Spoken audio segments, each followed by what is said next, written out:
us to talk about our digital identity.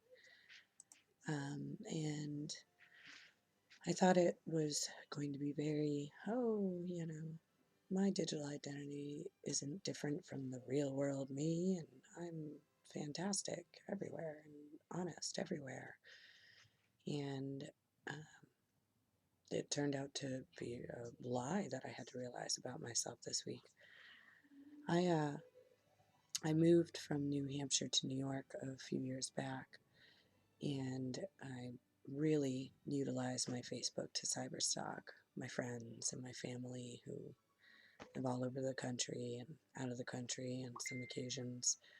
And I know a lot of people do that. People are spread through vast distances, and this is a way to watch their families grow and watch friends and be a part of their lives when you can't be a physical part of their lives. But I think it offers a false sense of connectedness when we're really very disconnected from them in the physical sense. And that was made true to me when my oldest friend died this week. And I hadn't seen him in 3.5 years.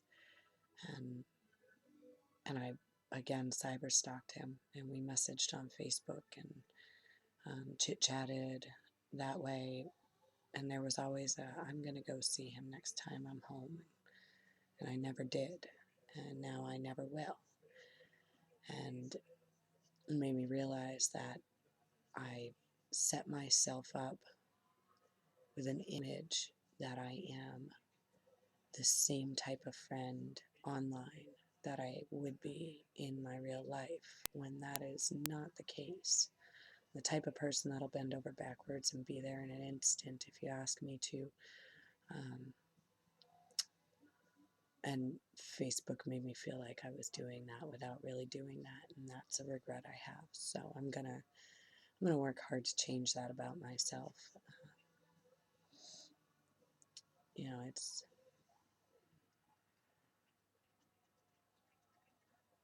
I don't know. It was a tough week. I don't think though that my online self is different in the way that there's a lie about it. Like I am genuine when I reach out to somebody online. I do it from the same heart that I would if I was meeting them for a cup of coffee. I genuinely care, and I genuinely want to know how their life's doing. I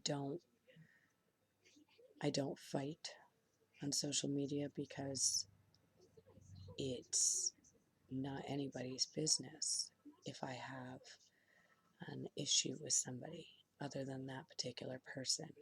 And I don't like people who do that. I don't have an avatar because I think that our society is one where people are lacking in self-confidence and self-esteem enough that if they create an online vision of who they'd like to be, they'll never obtain a personal peace with who they actually are. I disagree with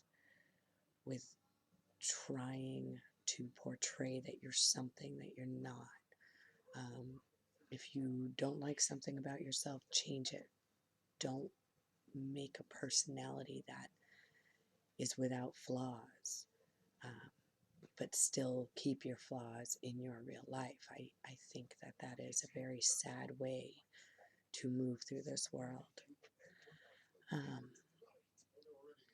I at my work, I email a lot.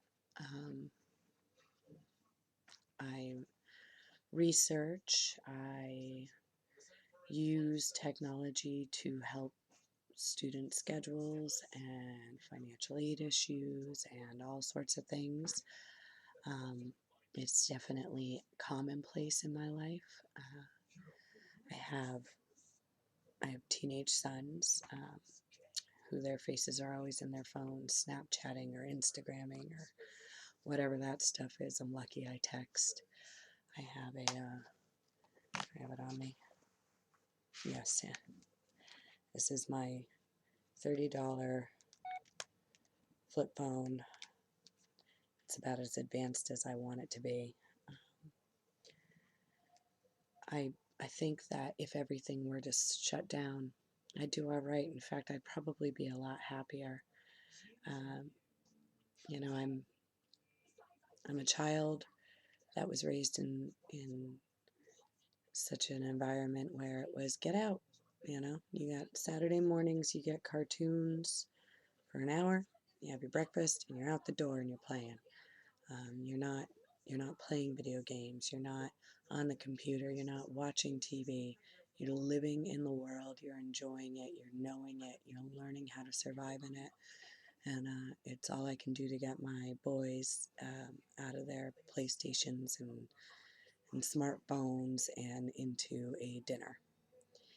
Um, I think that we rely heavily on technology, and I think that's just where life is. We're a global marketplace, and that's a beautiful thing. The convenience and the options of things we can get now delivered to our door for discounted rates and overnight shipping. It's definitely a time of convenience, but with that, you you lose touch with the shopkeeper. You don't go down to the store anymore when you can just order and have it delivered.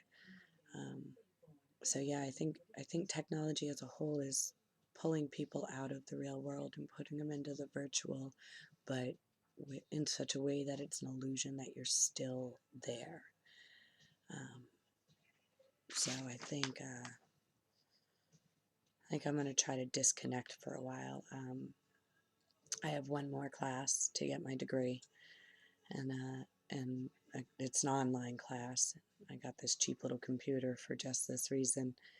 But after that, I think I'm going to pull out and try to get back into living into the real world and be part of my friends and family's lives in the very three-dimensional sense. Um, I think that'd be best for a lot of people to do. And that's all I have. Good night.